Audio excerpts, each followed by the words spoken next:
हरे कृष्णा। सभी भक्तों का मेरा दंडवत प्रणाम। वाञ्छकल्पतरुभ्यश्च कृपा सिन्धुभ्येव च पतितानां पावनेभ्यो वैष्णवेभ्यो नमः।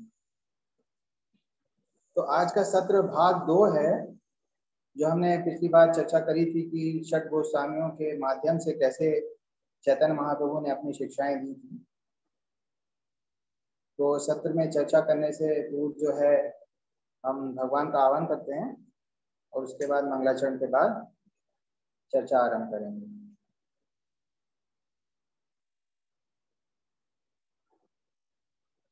जय राधा माधव कुंज बिहारी, जय राधा माधव कुंज बिहारी, जय गोपीजन वल्लभ गिरवरधारी, जय गोपीजन वल्लभ गिरवरधारी, यशोदानंदन ब्रजधर यशोदानंदन ब्रजधर जमुना तीरा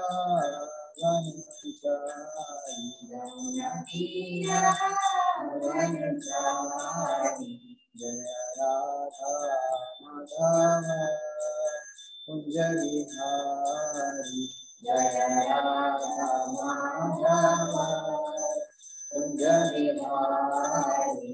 हरे कृष्ण कृष्ण कृष्ण हरे हरे, हरे राम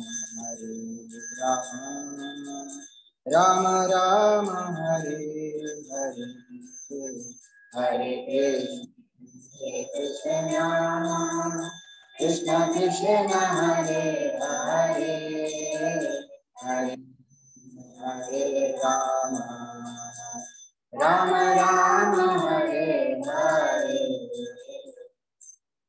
कृष्ण कृष्ण कृष्ण हरे हरे, हरे राम राम राम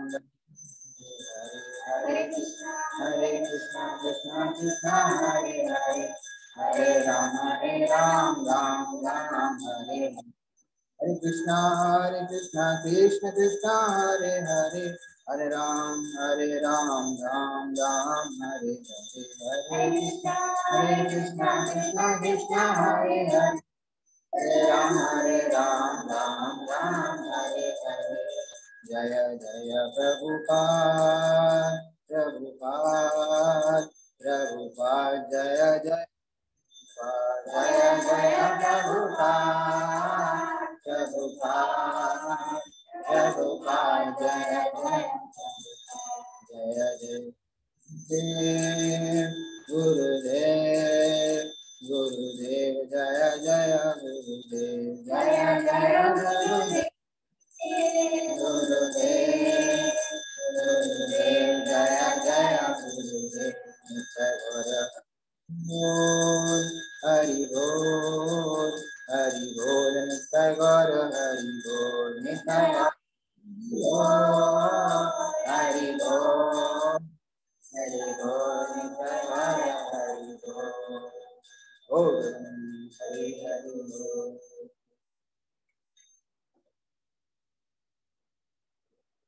जय श्री गोपाल की जय जय। ओम ज्ञानतिमिरन्धस्य ज्ञानञ्जनशलाकया चक्षुमितं येन तस्मै श्रीगुरुवे नमः। मनोभीष्टं स्थापितं येन भूतले स्वयं रूपकदा मह्यं ददाति सर्वदान्तिकं। वन्देऽहं श्रीगुरु श्रीयत्पदकमलं श्रीगुरून् वैष्णवस्य च श्रीरूपं साग्रजातं सागररघतं वितं तं सजीवं साद्वैतं साद्भूतं परिजनसहितं कृष्ण चैतन्यदेवं श्रीराधा कृष्णपादान् सगणललिता श्रीविशाखावितांश्च। हे कृष्ण करुणा सिंधु दीनबंधु जगत्पते गोपेश गोपिका कांता राधा नमस्ते।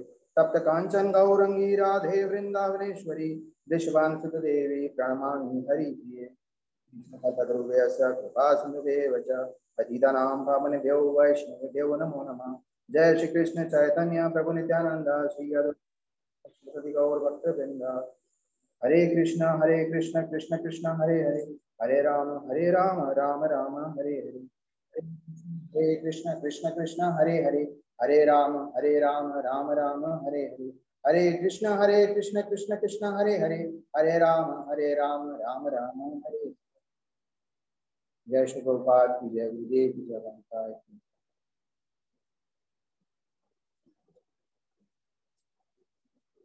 तो आज के सत्र में चर्चा आरंभ करने से पहले हमने जो पहले इसी विषय पे जो चर्चा करी है उसका थोड़ा सा सारांश प्रस्तुत करते हैं।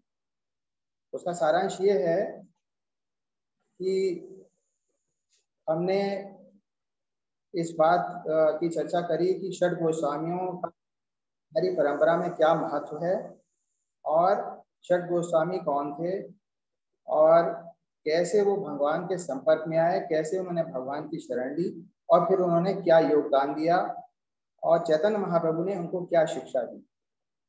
तो ये सारांश में हमने पिछली बार चर्चा करी थी। इसमें से हमने सारे गोस्वामियों की चर्चा नहीं करी थी क्योंकि 6 गोस्वामी हैं और हमने केवल जो वरिष्ठ 2 गोस्वामी हैं उनकी चर्चा आरंभ करी थी। तो वो है रूप गोस्वामी और सनातन गोस्वामी।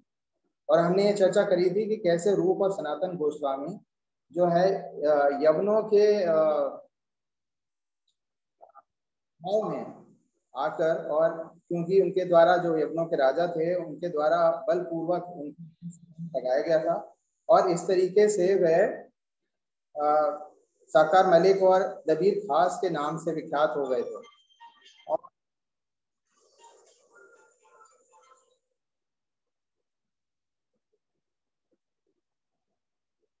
जो ये दोनों व्यक्ति, ये भक्त जो है ये नवाब की सेवा में आ गए, तो उसके बाद क्योंकि ये भक्त थे और बहुत ही विद्वान फैमिली मतलब से थे, ब्राह्मण श्रीहट ब्राह्मण परिवार से थे और बहुत ही विद्वान और बड़े अच्छे कुल के थे, तो इनका हमेशा ये मन था कि किसी भी तरह वो सेवा से निवृत्त हो और भक्ति पथ पर आ जाए। लेकिन क्योंकि इस विशेष स्थिति में वो आ गए थे तो सनातन धर्म के नियमों के अनुसार उनके लिए उनका उद्धार संभव ही न था।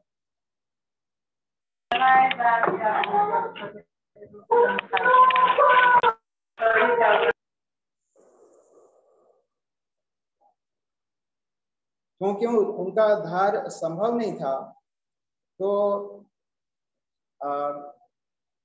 उनको एक ही मार्ग समझ में आया अपने उद्धार का, वह था कि चैतन्य महाप्रभु की शरण लेना। क्योंकि चैतन्य महाप्रभु उस समय काफी प्रसिद्ध हो गए थे और उन्होंने जगई मदई को, तो उनको मालूम था कि ये उद्धार जो है इनके द्वारा ही संभव हो सकता है। तो दोनों ही रूप गोस्वामी और सनातन गोस्वामी बड़े ऊंचे पद पे थे, जो वहां पे हुसैन शाह नाम के नवाब उनके दरबार में बड़े ऊंचे ही पद पर थे और वहाँ सेवा से निवृत्त होना चाहते थे। और नवाब जो है इनको बहुत ही प्रेम करता था, इनकी सेवा उसे बहुत पसंद थी और वह इनको काफी धन आदि देता था। लेकिन इतनी विकट परिस्थिति में भी ये अपने जो, क्योंकि इनको भगवान कृष्ण से बड़ा लगाव था, तो इन्होंने अपनी भक्ति जो है वो उनकी भक्ति अविरल चलती रही। इन्होंने अपनी हवेली में जो है वृंदावन की एक प्रतिलिपि बनाई हुई थी जिसमें कि राधा, एक छोटा राधा कुंड था, एक श्याम कुंड था, तमाम तरह के वहाँ मंदिर थे इनकी हवेली में और भागवत पाठ चलता रहता था विद्वानों के द्वारा। तो जबकि इनका लगभग धर्म परिवर्तन भी हो चुका, लेकिन अंदर से इनका मन था कि हम कैसे भगवान के चरणों में अपने आप को अर्पित करें। तो उन्होंने चैतन्य मांगी। चैतन्य महाप्रभु सिर्फ इनसे मिलने के लिए राम के लिए गए। चैतन्य महाप्रभु जगन्नाथपुरी में थे उस समय और राम के लिए गए, वहां पे उन्होंने बड़ा कार्यक्रम किया और ये दोनों लोग गुप्त रूप से, तीनों लोग, 3 भाई थे बल्कि, और तीनों भाई जो है, इनके एक छोटे भाई भी थे, उनका नाम जो है श्री वल्लभ था और उनको वो तीनों लोग जो है मिले जाके और तीनों को शरण दी चैतन्य महाप्रभु ने। उसी समय इनको दीक्षा दी गई, उनका नाम दिए गए रूप गोस्वामी, सनातन गोस्वामी और अनुपम गोस्वामी। इस प्रकार से ये तीनों लोग जो है चैतन्य महाप्रभु की शरण में आए और उन्होंने इनको निर्देश दिया कि अब ये अपनी सरकारी सेवा से निवृत्ति लें और चैतन्य महाप्रभु के आंदोलन में अपने आप को पूर्ण रूप से समर्पित। अब चैतन्य महाप्रभु की आज्ञा के बाद रूप गोस्वामी और गोस्वामी ने तो तुरंत ही त्याग पत्र से हुसैन शाह ने इनको जाने दिया। उसने सनातन गोस्वामी को अभी नहीं छोड़ा अपनी सेवा से। तो हमने पिछली बार चर्चा करी कि कैसे रूप गोस्वामी और अनूप मिलने के लिए चैतन्य महाप्रभु को वहां से सेवा से निकलने के बाद जब ये लोग वहां पे, जब इन्हें पता लगा कि चैतन्य महाप्रभु वृंदावन की यात्रा पर निकले हैं तो ये लोग भी निकल पड़े। और ऐसा कुछ समय का संयोग हुआ कि चैतन्य महाप्रभु वृंदावन की यात्रा से लौट रहे थे और ये लोग चैतन्य महाप्रभु की ओर जा रहे थे और इन सब का मिलन जो है वो प्रयागराज में हुआ। तो प्रयागराज में चैतन्य महाप्रभु ने 10 दिन तक रूप गोस्वामी को शिक्षाएं दी और जो 10 दिन तक उन्होंने शिक्षाएं दी उसी के बारे में हमने थोड़ी चर्चा अपने विगत वाले सत्र में करी थी, पहले सत्र में। अब इस सत्र में हम उस चर्चा को थोड़ा सा आगे बढ़ाएंगे।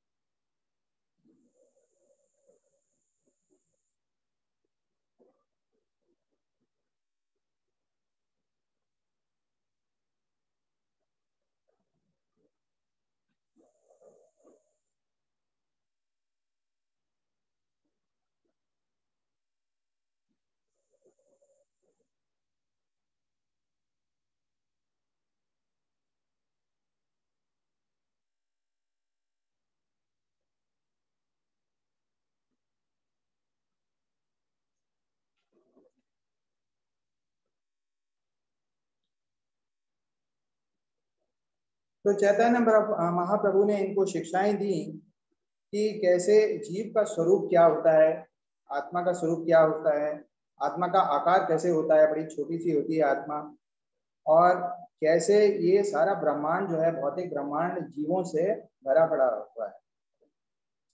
84 लाख योनियां हैं और 84 लाख योनियों में से जो है 4 लाख योनियां जो हैं वो मनुष्यों की हैं। और इन 4 लाख योनियों में जो मनुष्यों की हैं उसमें ज्यादातर जो मनुष्य हैं तो मनुष्य जाति के, लेकिन वो सभ्य नहीं, यानी कि वो कोई धर्म नहीं मानते। और जो बाकी हैं बचे हुए वह लोग जो है वो धर्म मानते हैं, किसी प्रकार का धर्म, लेकिन वो सकाम धर्म है। इसमें से कुछ थोड़े से व्यक्ति हैं जो कि सकाम धर्म को ना मान के निष्काम धर्म मानते हैं। तो निष्काम धर्म में निष्काम भक्ति करते हैं और जो है इस प्रकार जो है वह थोड़े से ज्यादा बढ़े चढ़े हुए हैं अपने धर्म की समझ में। और उन्हीं में से कुछ ज्ञानी हैं और इन ज्ञानियों में जो है कुछ ऐसे हैं जिनको कि भगवान के बारे में कुछ ज्ञान है और उनमें से भी हैं जो कृष्ण भक्त हैं। तो इस प्रकार जो कृष्ण भक्त हैं वे बहुत ही कम हैं। चैतन्य महाप्रभु कहते हैं ब्रह्मांड भ्रमते को न भाग्यवान जीव गुरु भक्ति लदा बीजा। तो बहुत ही कम है ये कृष्ण भक्त और ये बहुत ही भाग्यवान हैं जिनको कि कृष्ण प्रसाद यानी कृष्ण भक्ति प्राप्त हो गई है, गुरु प्राप्त हो गए हैं, प्रामाणिक गुरु प्राप्त हो गए हैं और कृष्ण की भक्ति प्राप्त हो गई। तो यहां तक चर्चा हमने पिछली बार करी।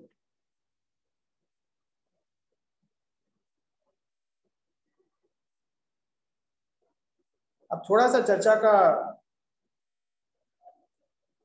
थोड़ा सा विषय थोड़ा सा बदलते हैं समझने के लिए कि क्यों ये लोग जो है छठ गोस्वामी या जितने भी लोग इस परंपरा में आए हैं वो ऐसा क्यों करते हैं जैसा कि ये करते हैं। तो ये प्रभुपाद जी की एक कुटीर है जहाँ प्रभुपाद जी ने वृंदावन में वास किया, अपना परिवार वगैरह संन्यास छोड़ लेने के बाद, विरक्त होने के बाद। और ये जो है राधा दामोदर मंदिर में है जहाँ पर जो है रूप गोस्वामी की समाधि है। तो प्रभुपाद जी ने कई वर्षों तक वहां और वहाँ ग्रंथों का अनुवाद किया। और उसके बाद उनकी दैनिक दिनचर्या ये थी कि वह सुबह और रात में भी इन गोस्वामी रूप गोस्वामी की समाधि पर जाके प्रार्थना करते थे कि उनके गुरु ने यानी भक्ति सिद्धांत सरस्वती ने जो उनको मिशन दिया है, यानी पाश्चात्य देशों में जाके प्रचार करना, उसको किसी भी तरह जो है वो पूर्ण किया। तो उन्होंने सब कुछ त्याग के एक छोटे से कमरे में अपने को सीमित किया और वहां जाके इन्होंने जो है विश्वव्यापी आंदोलन की नींव रखी। कैसे रखी? रूप गोस्वामी की समाधि पे जाके, रूप गोस्वामी से जाके उन्होंने प्रार्थना करी। जो सब लोग राजकोट में हैं वो जानते हैं महाराज का कष्ट कैसा है। महाराज भी बहुत ही अच्छे परिवार से आए थे, धनाढ़ थे और सब कुछ त्याग के एक छोटे से कमरे में रहते थे। हालांकि उन्होंने भगवान के लिए एक विशाल मंदिर की परियोजना बनाई। तो ये हम देखते हैं कि जितने भी भक्त होते हैं और गोस्वामियों की परंपरा में होते हैं, कुछ त्याग के आ जाते हैं भगवान की शरण में। तो अभी समझेंगे कि प्रभुपाद जी इसके बारे में। कुंती महारानी कहती हैं, जन्म ऐश्वर्य शुताशी भी एधा माना मधा पुमान नय अभिधातुम वै त्वाम अकिंचन गोचरम। तो कुंती महारानी कहती हैं कि हे प्रभु, आप सरलता से प्राप्त होने वाले हैं, लेकिन केवल उन्हीं के द्वारा जो भौतिक दृष्टि से अकिंचन है, जो सम्मानित कुल, ऐश्वर्य, उच्च शिक्षा तथा शारीरिक सौंदर्य के द्वारा प्रगति के पथ पर आगे बढ़ने का प्रयास करने में लगे रहते हैं, वे आप तक एक निष्ठ भाव से नहीं पहुंच पाते। तो ये किंतु कुंती महारानी कहती हैं।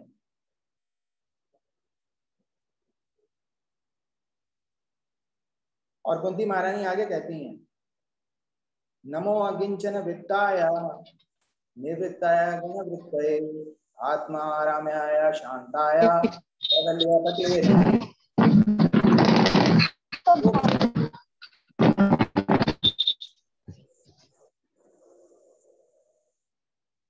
कि हे कृष्ण, मैं निर्धनों के धन आपको नमस्कार करती हूँ। आपको प्रकृति के भौतिक गुणों की क्रियाओं प्रतिक्रियाओं से कोई सरोकार नहीं है। आप आत्मतुष्ट हैं, अतएव आप परम अद्वैतवादियों के स्वामी कैवल्यपति हैं। तो इन्हें देखते हैं कि जिसके होते हैं, यानी जैसे गोस्वामी हैं, ये बड़े धनाढ़ थे, सौंदर्य भी था इनमें, बल्कि रूप गोस्वामी को कहा जाता है कि इतने ही रूपवान थे जितने चैतन्य महाप्रभु। और इनके पास सत्ता भी थी, इसका मतलब ये काफी शक्तिशाली भी थे। इसके अलावा इनके पास काफी यश था, क्योंकि ये सरकार में बड़े ऊंचे ओहदे पर थे। और विरक्त तो ये थे ही। तो ये सब ऐश्वर्य होते हुए तो इनको कृष्ण जी प्राप्त नहीं होने चाहिए थे। तो और ऐसे ही हम देखते हैं कि प्रभुपाद जी या महाराज, इन्होंने सब कुछ त्यागा, लेकिन त्यागने से पहले तो इनके पास सब कुछ था। तो एक बात तो हम ये समझ सकते हैं कि शायद इन्होंने सब कुछ त्याग दिया, इसलिए इनको भगवान प्राप्त हो गया। लेकिन फिर दूसरा प्रश्न ये आता है कि इन्होंने त्यागा क्यों? तो प्रभुपाद जी कुंती महारानी की प्रार्थनाओं के ही तात्पर्य में लिखते हैं, यदि जीव के पास कुछ भी ना रहे तो वह समाप्त हो जाएगा। तो कोई भी व्यक्ति अगर त्याग करता है, तो अगर वो कहता है कि मैं बहुत बड़ा सन्यासी हूँ और मैं भौतिक जितनी भी भौतिक वस्तुएं उनका परित्याग कर दूंगा तो ये संभव नहीं। क्यों संभव नहीं है? क्योंकि हमारे पास एक शरीर है जो भौतिक है, और उस शरीर की आवश्यकताएं हैं वो भी भौतिक ही हैं एक प्रकार से। तो अतः वास्तव में देखा जाए तो जीव परित्यागी नहीं हो सकता। यदि जीव कुछ त्याग करता है, यानी कुछ तो त्याग कर सकता है, तो वह कुछ और अधिक महत्वपूर्ण उपलब्धि के लिए करता है। जैसे एक विद्यार्थी अपने बाल्यकाल की चपलता का त्याग श्रेष्ठ शिक्षा प्राप्त करने के लिए करता है। एक नौकर अधिक अच्छा काम पाने के लिए अपना काम छोड़ता है। इसी प्रकार एक भक्त इस भौतिक जगत का परित्याग व्यर्थ नहीं करता, अपितु कुछ असली आध्यात्मिक उपलब्धि के लिए करता है। श्रील रूप गोस्वामी, सनातन गोस्वामी, श्रील रघुनाथ इत्यादि ने भगवान की सेवा के लिए ही सांसारिक तड़क भड़क का परित्याग किया। सांसारिक दृष्टि से वह महापुरुष थे। ये गोस्वामी बंगाल सरकार में मंत्री थे और श्री रघुनाथ गोस्वामी अपने समय के बहुत बड़े जमींदार के पुत्र थे। अपना सर्वस्व त्याग किया जिससे उन्हें इससे श्रेष्ठतर उपलब्धि हो सके। भक्तगण सामान्य रूप से संपत्तिहीन होते हैं, लेकिन भगवान के चरण कमल उनके गुह्यतम कोषागार। तो इसी लिखते हैं कि आगे प्रभुपाद जी लिखते हैं कि सनातन गोस्वामी ने कैसे पारस के पत्थर को भी कूड़े में फेंका हुआ था, क्योंकि उनके पास सबसे वो भगवान के चरण कमलों की शरण थी, कोई सबसे मूल्यवान था। तो यही कारण है कि गोस्वामी अपनी सारी संपदा आदि त्याग के और भगवान के पास आ गए, क्योंकि वह भगवान को चाहते।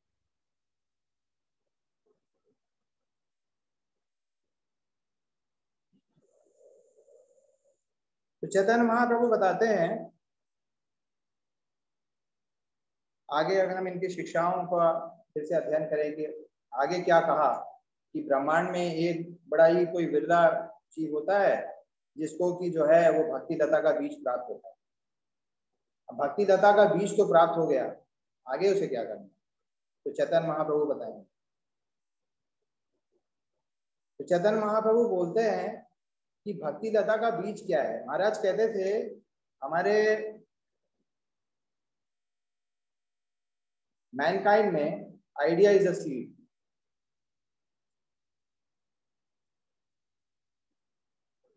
तो आइडिया इज अ सीड, इसी तरीके से ये जो बीज है ये समुच्चय है, एक सेट है जो हमें अपने गुरु से प्राप्त होता है। कुछ संस्कार हैं, कुछ मूल्य हैं, कुछ नियम हैं, और भगवान को प्राप्त करने की विधि है।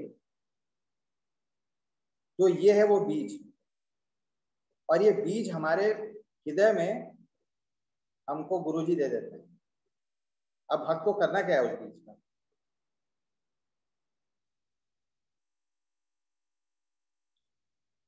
तो चैतन्य महाप्रभु बोलते हैं कि इस बीज को फिर अंकुरित करना होता है, उसको सींचना होता है, और सींचने के बाद अंकुरित होता है, अंकुरित होकर फिर ये लता इसमें से निकलती है जो बढ़ना आरंभ करती है।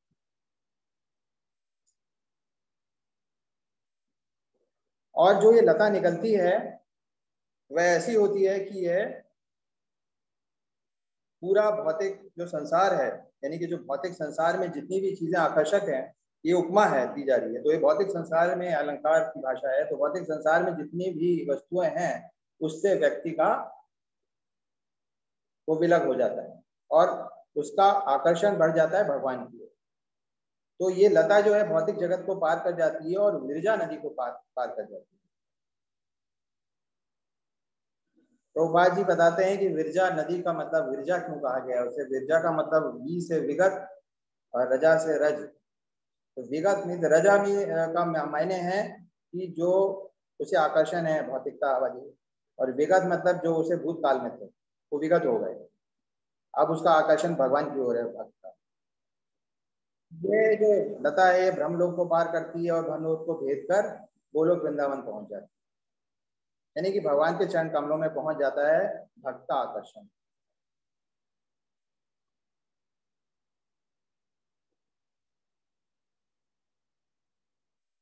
तो इसको सींचा कैसे जाता है? तो इसको सींचने का तरीका ये है कि अगर कोई लता होती है उसको जल से सींचा जाता है, लेकिन ये जो लता है इसको सींचने की विधि है कि श्रवण और कीर्तन से इसको सींचा जाता है। ऐसा लिखा है, चैतन्य महाप्रभु ने बताया है स्वरूप गोस्वामी को। प्रभुपाद जी तात्पर्य में लिख रहे हैं कि अर्चवग्रह, जो भी व्यक्ति कनिष्ठ अधिकारी होता है यानी कि नया होता है भक्ति में, उसके लिए अर्चवग्रह की पूजा भी बड़ी महत्वपूर्ण है। तो इसके बिना श्रवण कीर्तन वो नहीं कर पाए।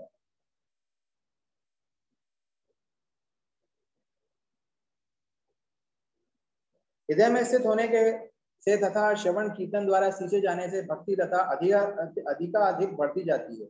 इस तरह से कृष्ण के चरण कमल रूपी कल्पवृक्ष का आश्रय प्राप्त हो जाता है, जो परम एवं के सर्वोच्च क्षेत्र गोलोक वृंदावन में निरंतर वास करता है। इसका मतलब यह है कि भक्त जो है उसका आकर्षण भगवान की ओर हो जाता है और वह पूर्ण रूप से आनंद की स्थिति में आ जाता है। तो तात्पर्य प्रभुपाद जी लिखते हैं, आनंद चिन्मय, ये ब्रह्म संहिता का श्लोक है। आनंद चिन्मया रसया प्रतिधापिताभेश ताभिर्य एव निजर्वतया कलाधि गोलुका एव निवसते अखिलात्म भूतो गोविंदमादि पुरुषम तमहम भजामि। इस प्रकार से आनंद की स्थिति को प्राप्त कर लेता है। लेकिन एक बात और तात्पर्य प्रभुपाद जी समझाते हैं, वे कहते हैं कि आनंद की स्थिति में तो आ जाता है और उसको इस बात का भान हो जाता है कि भगवान हर जगह हैं, गोलोक वृंदावन में है। लेकिन प्रभुपाद जी बताते हैं, इस प्रकार पूर्ण पुरुषोत्तम भगवान सारे आध्यात्मिक जगत में व्याप्त है, परंतु जब वह रस चिन्मय रस शक्ति भौतिक शक्ति के माध्यम से विस्तृत होती है, तब यह सर्वव्यापक बन जाती है। यानी शुद्ध भक्ति के स्तर पर भक्त केवल कोई भेद नहीं कर पाता भौतिक संसार में या गोलोक वृंदावन में, उसके लिए सभी जगह गोलोक वृंदावन हो जाता है। तो ये समझ जाता है कि भौतिक संसार जो है उसकी शक्ति भी भगवान के गोलोक वृंदावन से ही आई।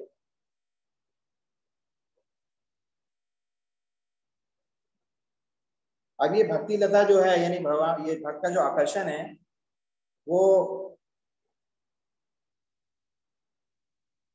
भगवान के चरण कमलों में हो जाता है। ये लता गोलोक वृंदावन ग्रह में खूब बढ़ती है, यही इसमें कृष्ण प्रेम रूपी फल लगते हैं। यद्यपि मालिक भौतिक जगत में रहता है, किंतु वह नियमित रूप से श्रवण तथा कीर्तन रूपी जल से उसे सींचता है। यदि कोई, तो इस तरह से भक्ति में लता में फल आ जाते हैं और ये अपने गंतव्य को पहुंच जाती है, यानी भगवान के चरण कमलों में पहुंच गई। लेकिन अब क्या दुर्घटना हो सकती है? यदि कोई भक्त भौतिक जगत में भक्ति लता का विकास करते हुए किसी वैष्णव के चरण कमलों में है, तो उसके अपराध की तुलना उस पागल हाथी से की जाती है जो लता को छिन्न भिन्न कर देता है। इस तरह लता की पत्तियां सूख जाती हैं। तो इस बात का हमें हमेशा ध्यान रखना चाहिए कि हम वैष्णव क्यों ना जाएं, लेकिन हम वैष्णव अपराध कभी ना करें। तो चैतन्य महाप्रभु ने इसके बारे में विशेष रूप से हमको सावधान रहने को कहा है कि भक्ति लता तो कृष्ण के चरण कमलों तक पहुंच सकती है, विरजा नदी को पार कर सकती है, ब्रह्मलोक को पार कर सकती है, भगवान के चरण कमलों में गोलोक वृंदावन तक पहुंच सकती है। लेकिन अगर हमसे वैष्णव अपराध हो गया तो ये उसी तरह होगा जैसे एक हाथी के सामने एक लता आ जाए, तो हाथी जो है उस लता को पूरा छिन्न भिन्न कर।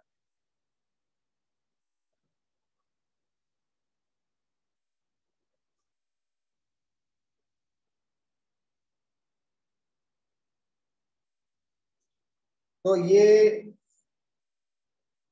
जब हम 10 नाम अपराध हम पढ़ते हैं दैनिक रूप से, तो ये पहला अपराध है। पहला अपराध ये है कि जिन व्यक्तियों ने, जिन भक्तों ने अपने आप को पूर्ण रूप से समर्पित कर रखा है भगवान के प्रचार प्रसार में और भगवान की सेवा में, उनकी निंदा करना। सताम निंदा नामना परमम अपराधम वितुनते यथा ख्यातिम याता सतुमो सहते तत्वगर्या।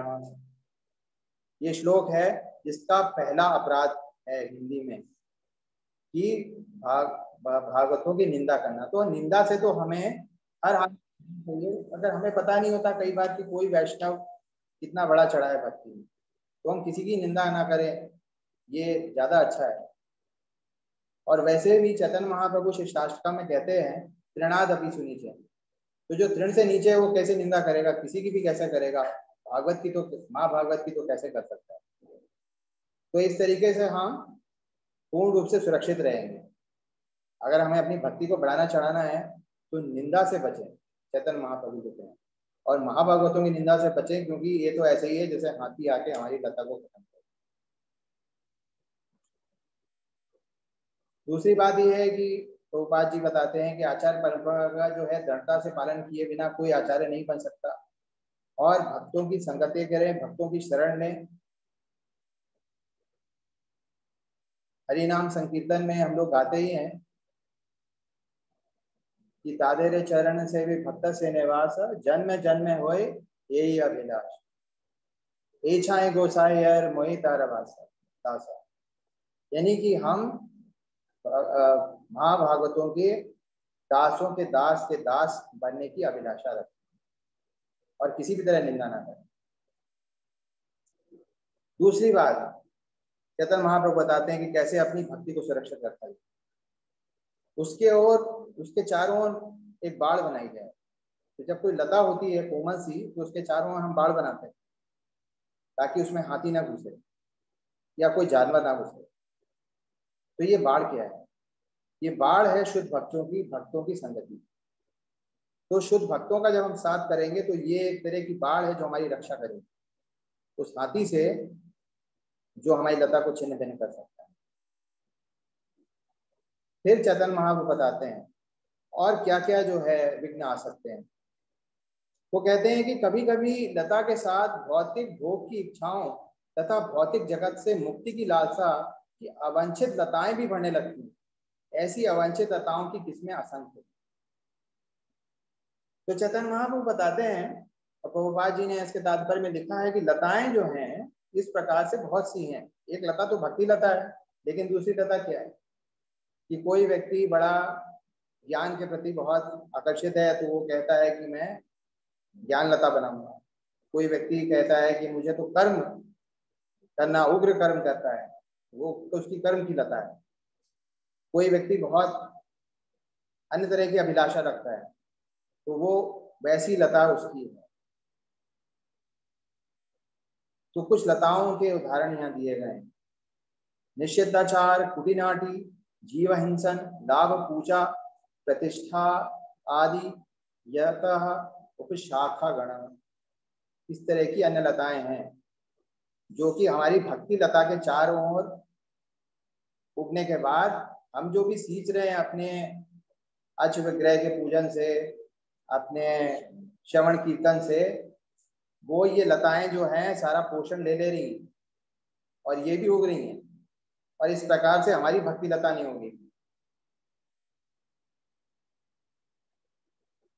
तो भक्ति लता के साथ बढ़ने वाली कुछ अवांछित लताएं हैं सिद्धि प्राप्त करने के प्रयास में लगे लोगों के लिए निषिद्ध आचरण, कूटनीति, ये कुटिनाटी लिखा है इसे, जीव हिंसा, सांसारिक लाभ, सांसारिक पूजा तथा प्रतिष्ठा, ये सभी अवांछित लताएं हैं। ये लताएं जो है हमारी भक्ति को रोक देंगी, उसके विकास को रोक देंगी। तो यदि भक्ति लता तथा अन्य लताओं में ठीक से भेद नहीं किया जाता तो जल सींचने की प्रक्रिया का दुरुपयोग हो जाता है, क्योंकि भक्ति लता बढ़ नहीं पाती जबकि अन्य लताएं हरी भरी हो जाती।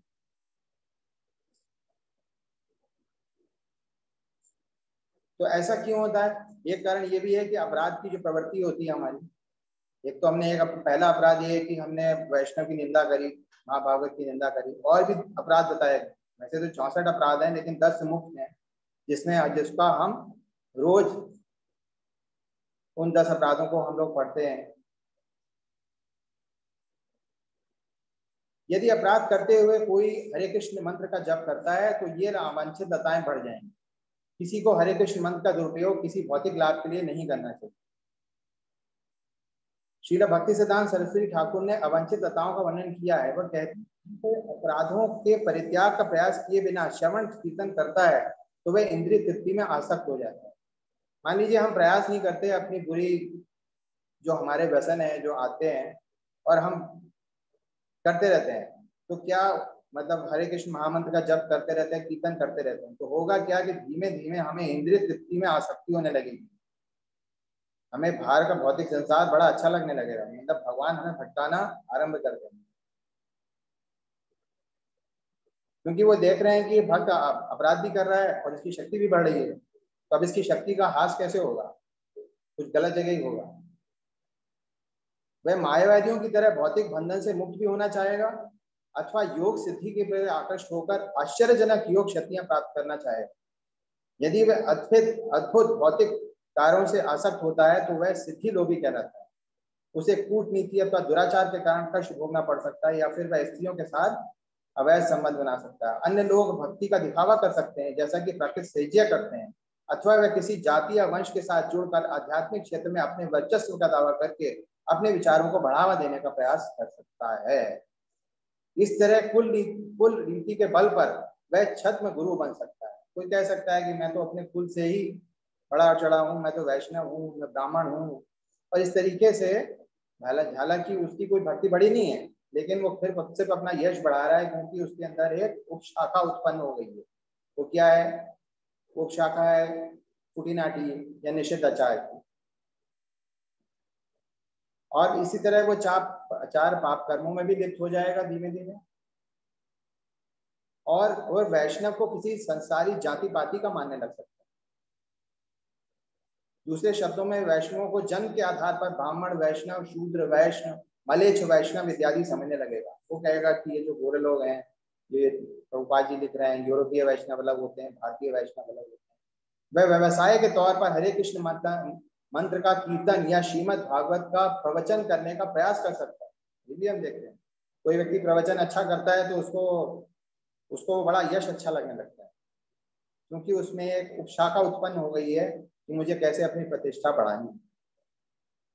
अब भगवान उसको आगे नहीं बढ़ने दे रहे हैं भक्तों में। वह व्यवसाय के तौर पर हरे कृष्ण मंत्र का कीर्तन या श्रीमद् भागवत का प्रवचन करने का प्रयास कर सकता है और अवैध उपायों से अपनी आर्थिक अवस्था सुधारने का प्रयत्न कर सकता है।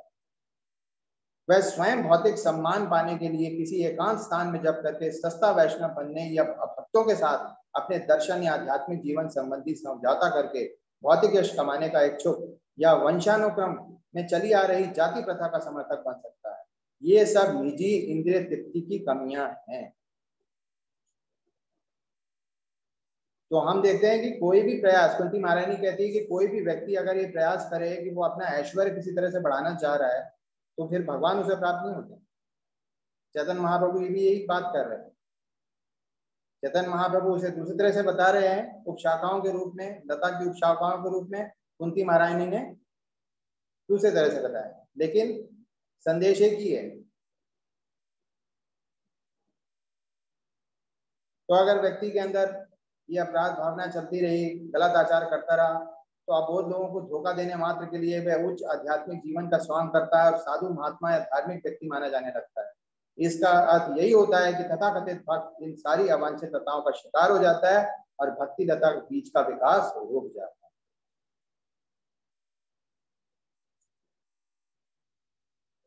तो करना क्या चाहिए? ये तो बिल्कुल साफ है क्या करना चाहिए। चैतन्य महाप्रभु जैसे समझा रहे हैं, माली का उदाहरण देके, तो बहुत बिल्कुल साफ बात है। जैसे ही बुद्धिमान भक्त मूल लता के पास अवांछित लता को बढ़ते देखे, उस लता को तुरंत काट के फेंक दे, तब भक्ति लता रूपी असली लता ठीक से बढ़ती है और वह भगवत धाम लौटकर कृष्ण के चरण कमलों में आश्रय पाती है। वहां पर भक्त भगवान के कल्प वृक्ष तुल्य चरण कमलों की सेवा करता है। वह बड़े ही आनंद पूर्व प्रेम रूपी फल का स्वाद लेता है और शाश्वत रूप से सुखी बन जाता है। गोलोक वृंदावन में भक्ति रूपी फल का आस्वादन ही जीवन की परम सिद्धि है। इस सिद्धि के आगे 4 प्रकार की सिद्धियां धर्म, अर्थ, काम तथा मोक्ष ऋण के समान है। तो महाराज कहते हैं कि इसका मतलब ये, महाराज ने कहा था कि कोई व्यक्ति एकदम डंडे की तरह सीधा हो जाए, तो डंडा कहीं से टेढ़ा मेढ़ा नहीं होता। एकदम स्ट्रेट, उसमें कोई कूटनीति नहीं है, बिल्कुल साफ उसका मन है, जो उसके मन में है वही वो बताता है। तो ऐसा भक्त का व्यवहार या उसका आचरण होना चाहिए।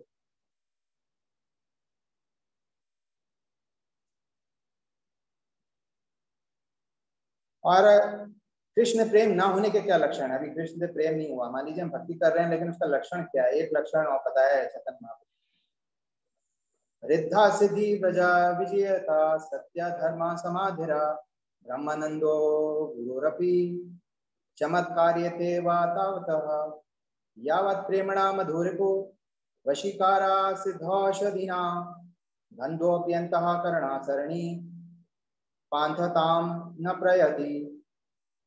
जब तक कृष्ण के उस शुद्ध प्रेम की रंच मात्र भी सुगंध नहीं होती, जो हृदय के भीतर कृष्ण को वश में करने के लिए पूर्ण औषधि है, तब तक भौतिक सिद्धियां, यानी कि जो भौतिक सिद्धियां हैं, ब्राह्मण की पूर्णता जैसे सत्य शम तितिक्षा इत्यादि, योग की योगियों की समाधियां, योगियों की समाधि तथा ब्रह्मानंद, ये सभी मनुष्य को बड़े अद्भुत लगते हैं।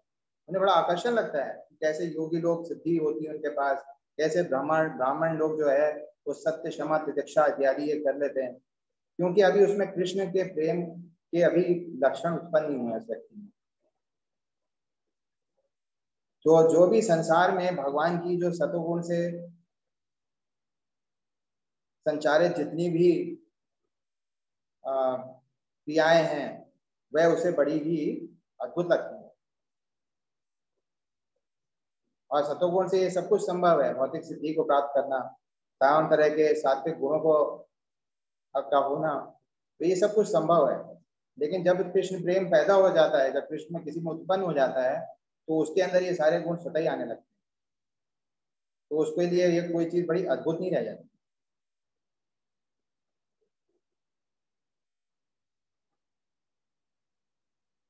अब बात यह है, अभी हमने पूरी चर्चा नहीं करी रूप गोस्वामी को उन्होंने क्या बताया, ये हमने पूरी चर्चा नहीं करी 10 दिनों तक। हमने ये बताया, अभी जो चर्चा इन्होंने करी है उसमें आगे वो बताएंगे कि किस प्रकार से जो है वो 5 प्रकार के रस होते हैं, और 5 प्रकार के रसों में शांत रस और सखा रस, वात्सल्य रस और माधुर्य रस। तो ये रस जो है दास्य रस, इसमें बीच में था दास्य रस, यानी कि शांत रस के बाद दास्य रस और फिर सखा रस। तो ये 5 प्रकार के रस जो हैं वो इनके विषय में बताएंगे, और उसके बाद जो है वो चर्चा वहां पे समाप्त हो जाएगी। तो वो हम आगे के सत्र के लिए छोड़ते हैं, और सनातन गोस्वामी को उन्होंने जो शिक्षाएं दी उनके संग बताएंगे। लेकिन ध्यान देने वाला योग ये है कि चैतन्य महाप्रभु इस चर्चा के आरंभ में बोलते हैं, पारा पारा शून्य गभीर भक्ति रसा सिंधु तुम्हारे चखाइते तार कही एक बिंदु। तो चैतन्य महाप्रभु बोलते हैं रूप गोस्वामी से कि भक्ति रस का सागर इतना विस्तृत है कि कोई इसकी लंबाई चौड़ाई का अनुमान नहीं लगा सकता। फिर भी तुम्हें इसका आस्वादन कराने के लिए मैं उसकी एक बूंद का वर्णन कर रहा हूं। चैतन्य महाप्रभु ने केवल एक बूंद दी है, और इसी बूंद के आधार पे रूप गोस्वामी ने भक्ति रसामृत सिंधु लिखी है, यानी कि भक्ति रस का पूरा सागर। तो चैतन्य महाप्रभु ने जो एक बूंद दी है उसे रूप गोस्वामी जो सागर के तुल्य है हम लोगों के। तो ये तो 10 दिन में चैतन्य महाप्रभु ने बताया उनको, और ये जो बताया ये भक्ति रसामृत सिंधु जो रूप गोस्वामी द्वारा रचित है, वो लिखी है, वो उसका आधार यही है जो 10 दिन को शिक्षा मिली। तो चैतन्य महाप्रभु ने केवल एक बूंद दी, और भक्ति का सागर बहुत ही विस्तृत है।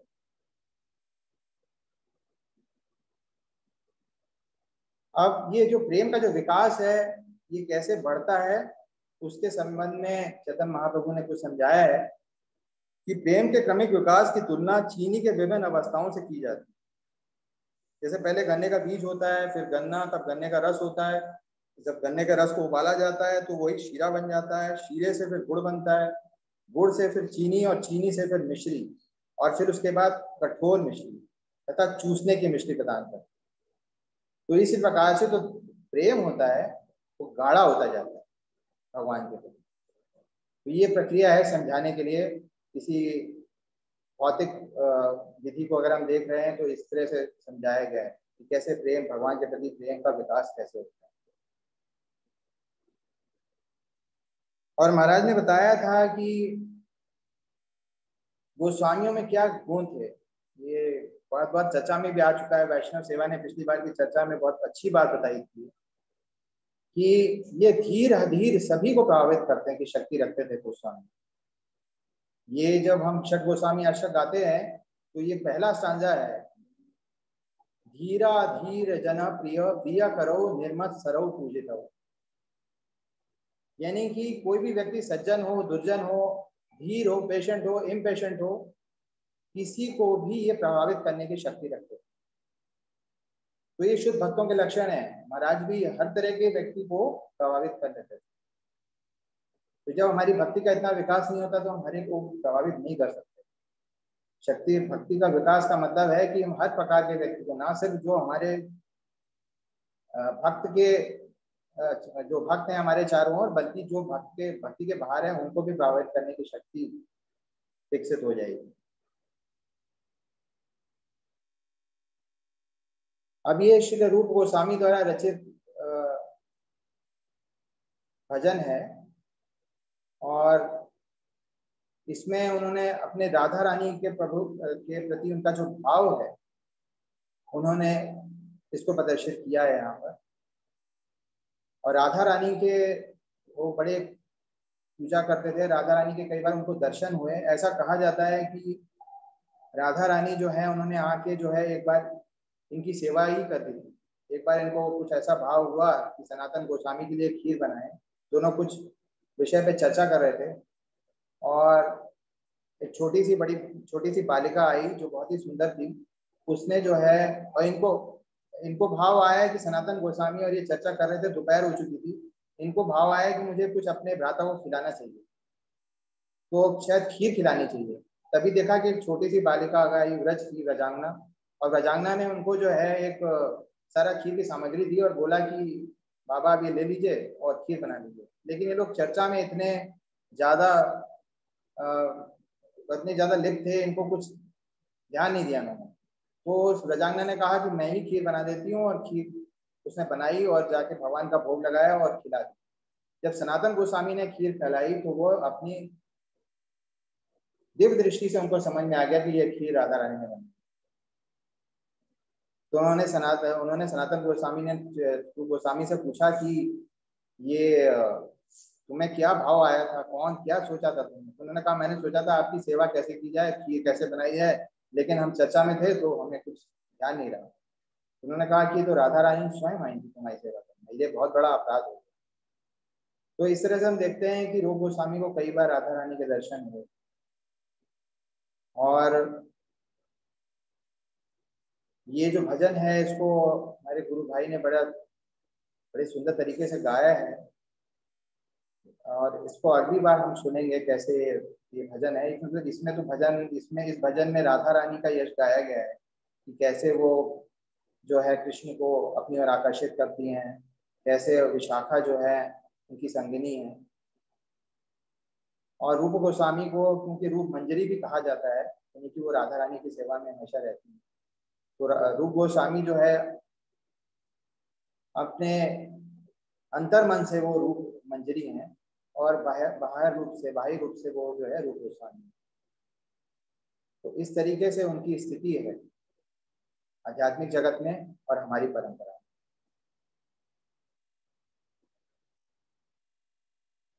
और ये रूप गोस्वामी ने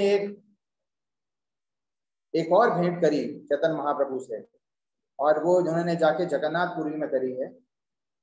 और इस भेंट में उन्होंने चैतन्य महाप्रभु ने उनको कुछ और शिक्षाएं दी, लेकिन रूप गोस्वामी ने वहां पे जाके कुछ रचनाएं की।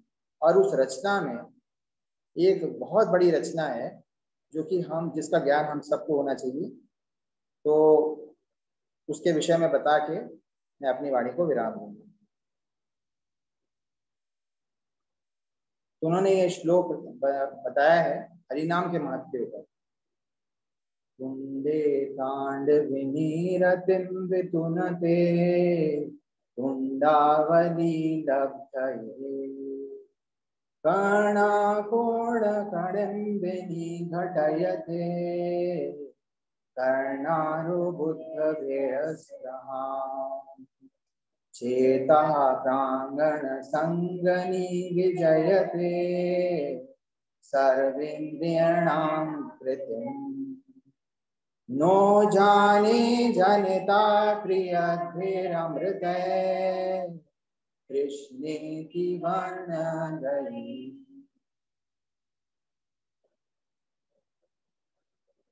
तो ये जब हरिदास ठाकुर के संग थे, ये अपनी दूसरी भेंट में चैतन्य महाप्रभु के संग, तो इन्होंने हरिदास ठाकुर की संग में रहते हुए रूप गोस्वामी ने रचना करी।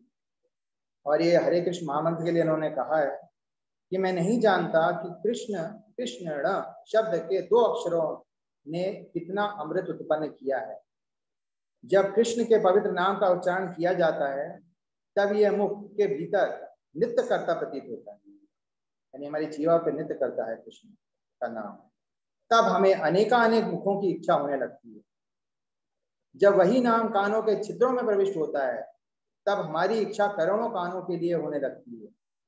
और जब यह पवित्र नाम हृदय के आंगन में नृत्य करता है तब यह मन की गतिविधियों को जीत लेता है, जिससे सारी इंद्रियां जड़ हो जाती है। सारी इंद्रियां भगवान की ओर आकर्षित हो, अगर हम ठीक से जाप कर रहे हैं।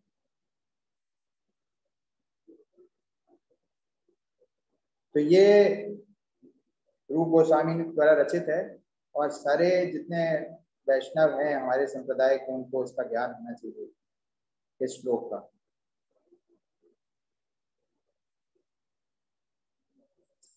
इसके अलावा रूप गोस्वामी की कई जगह वंदना की गई है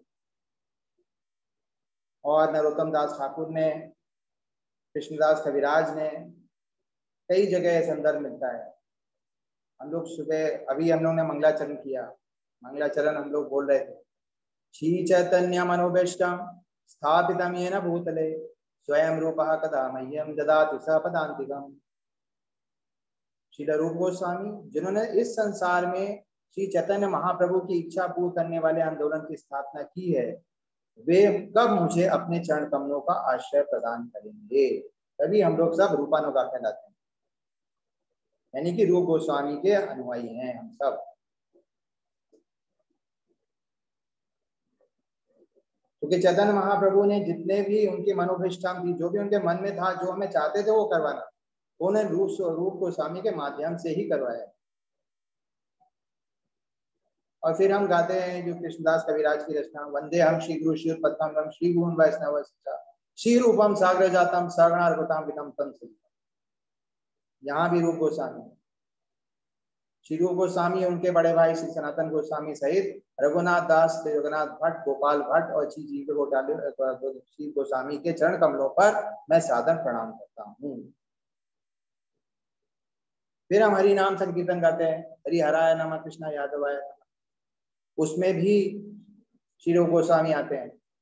श्री रूप सनातन भट्ट रघुनाथ श्री जीव गोपाल भट्ट दास रघुनाथ ए छाय गोसाय करी चरण वंदन जहां होते विघ्ननाश अभिष्ट पुराण। यानी कि हम रूप गोस्वामी की शरण लेंगे तो हमारा अभिष्ट पूर्ण होगा और सारे विघ्न का नाश हो जाएगा। ए छाय गोसाई मोहितारा वासा ता सवर पद रेणु मोरा पंचग्रासा। यानी कि जो उनकी चरण कमल की रज है वो हमारा 5 तरह का भोजन है और हम उनके पत्ती, उनके पदों में जो है हम समर्पित हैं। तादेर चरण से भी भक्ति से वनास भक्ति से नवास जन्म जन्म होए यही अभिलाष। ये हम गाते हैं हरिनाम संकीर्तन में। ए छाय गोसाय गज कोयला वासा राधा कृष्ण नित्य लीला करेला प्रकाश। राधा कृष्ण की लीला को अगर हमें समझना है तो हमें रूप गोस्वामी की शरणागत होना पड़ेगा। तो इस चर्चा को यहाँ पे विराम देते हैं और अभी ये रूप गोस्वामी की चर्चा अभी बाकी है। कैसे उन्होंने को दूसरी बार शिक्षा क्या प्राप्त हुई चैतन्य महाप्रभु से, उन्होंने चैतन्य महाप्रभु को कैसे प्रभावित किया, चैतन्य महाप्रभु ने उनके बारे में क्या कहा और फिर सनातन गोस्वामी को क्या शिक्षा दी गई, इसकी चर्चा हम आगे आने वाले सत्र में करेंगे। हरि बोल। भाविक प्रभु। यस प्रभु जी, अगर किसी का कोई प्रश्न है या कोई कमेंट है तो आप कर सकते हैं।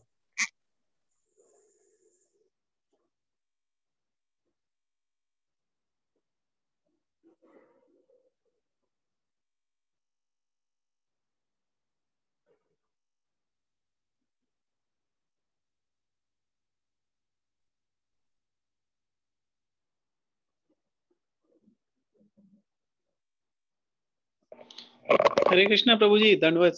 ऑल कृष्ण प्रभु।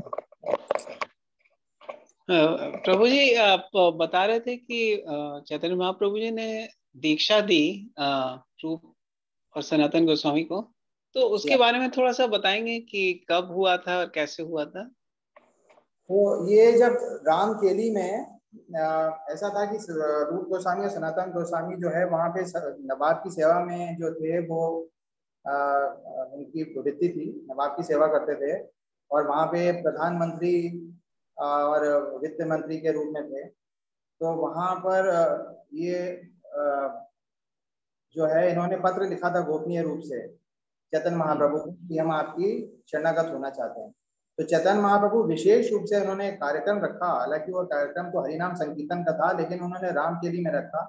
रामकेली जो है वो बंगाल में ही एक दूसरा जिला है जो राजधानी थी उस समय हुसैन शाह की, और जहाँ पे ये लोग थे सरकार में, और वहाँ पे उन्होंने बहुत संकीर्तन किया कि लाखों लोग हो गए। वो हुसैन शाह घबरा गया, कहने लगा ये कौन आ गया, लेकिन उसके कुछ सलाहकार थे, उन्होंने कहा नहीं तो साधु है, घबराइए नहीं इससे।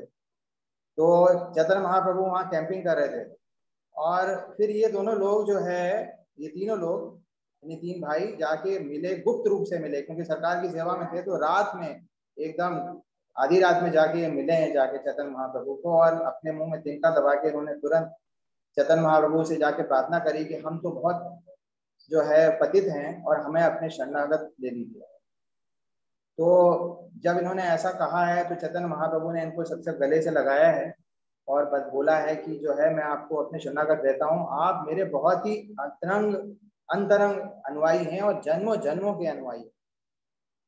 तो उस समय इन्होंने जो है चैतन्य महाप्रभु ने इनकी दीक्षा दी और उनको नाम दिए हैं रूप गोस्वामी और सनातन गोस्वामी।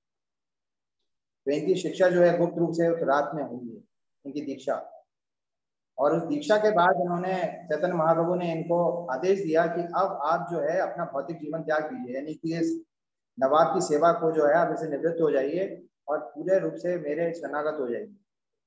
तो इसके बाद चैतन्य महाप्रभु इन सभी को जो है शिक्षा देने के बाद जो है वो वृंदावन भेज देते हैं।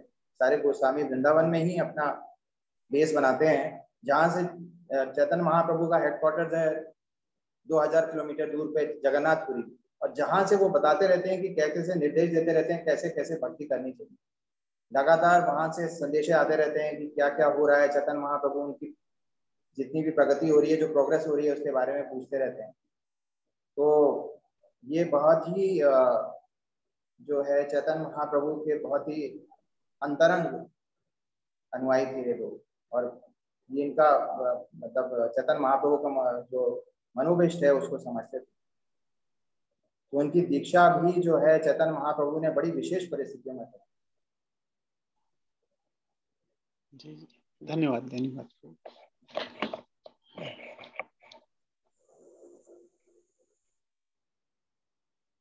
तो अगर ये हम पूरी लीला को हम समझें तो हम देखेंगे कि इन लोगों का त्याग भी कितना बड़ा था। ये लोग जो है पैदल यात्रा करते थे। चैतन्य महाप्रभु जो थे जगन्नाथपुरी से लेके वृंदावन, और उन्होंने फिर भारतवर्ष का भी पूरा तीर्थ यात्रा करी है, पूरे भारतवर्ष की भी करी है। और इसी तरीके से जो गोस्वामी है, इन्होंने रूप गोस्वामी ने 2 बार जो है वो बंगाल से, उड़ीसा से और वापस वृंदावन और फिर वापस इस प्रकार से। लेकिन ये जो हमारा पूरा संप्रदाय है उस तरीके से विस्तृत था। प्रयागराज में भी जो है चैतन्य महाप्रभु ने कई सारे भक्त बनाए, इसी तरह वाराणसी में बहुत सारे भक्त बनाए, और वृंदावन जो एकदम दिल्ली के पास है वहाँ भी हमारा मतलब बेस था। और जगन्नाथपुरी में, ये 500 साल पहले। और ये लोग कोई अश्व और हाथी वगैरह का प्रयोग नहीं करते थे। तो ये हम कि उन्होंने ना सिर्फ कितना त्याग किया बल्कि कितना प्रयास किया।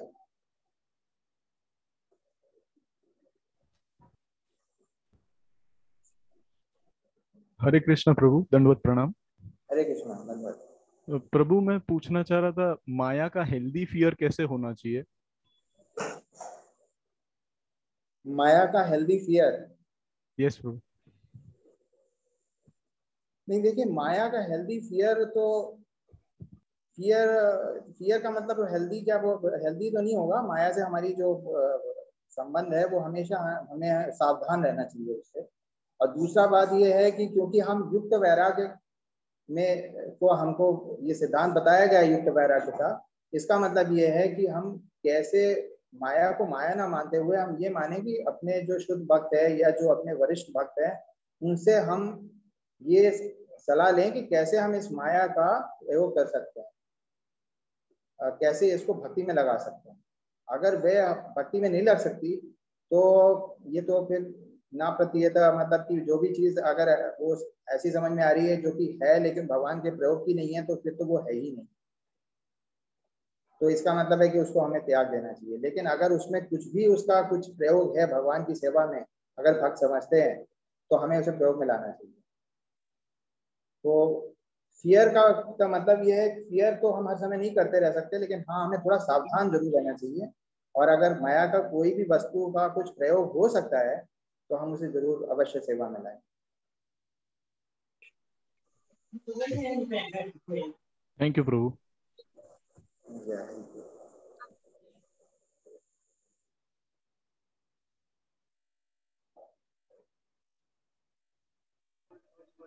हरे कृष्णा, किसी और का कोई कमेंट या प्रश्न है?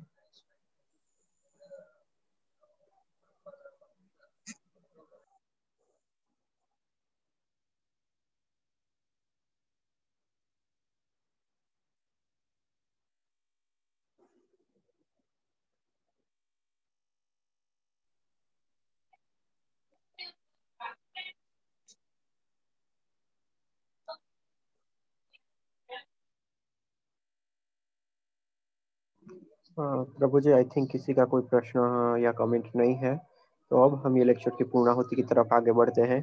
तो मैं इस्कॉन मंदिर राजकोट के प्रमुख श्री वैष्णव सेवा प्रभु जी की तरफ से प्रसन्न वदन प्रभु जी का खूब खूब धन्यवाद करना चाहता हूँ, जिन्होंने षड गोस्वामियों के माध्यम से भगवान चैतन्य का मंतव्य और शिक्षाएं भाग 2 इस विषय के ऊपर इतना सुंदर लेक्चर दिया। प्रभु जी से फिर से नेक्स्ट सेशन में वापस मुलाकात होगी, तब तक के लिए सबको हरे कृष्णा। हरे कृष्ण।